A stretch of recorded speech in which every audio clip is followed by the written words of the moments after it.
So the first thing we have to find is what is 25% of 245.97. So we change the 25% to a decimal, 0.25, because remember we divide by 100.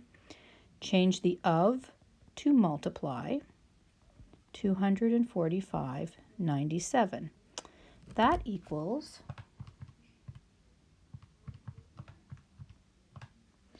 61, and we need to round this to 2 decimal places because it's money. So it's $61.49. That's how much comes off the price. So the new price is $245.97 minus $61.49.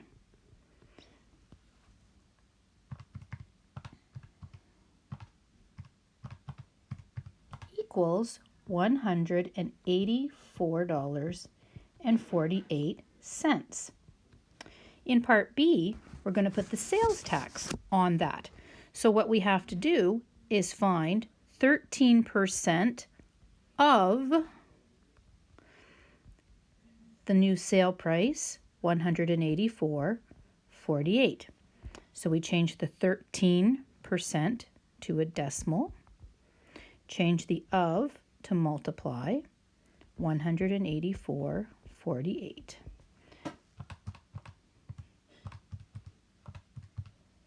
And that is 23.98.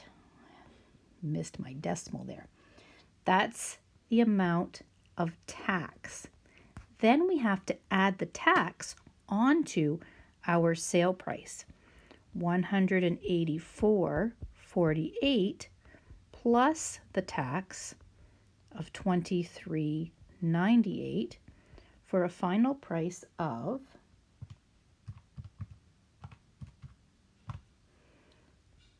$208.46. That's the final price of Lindsay's bicycle.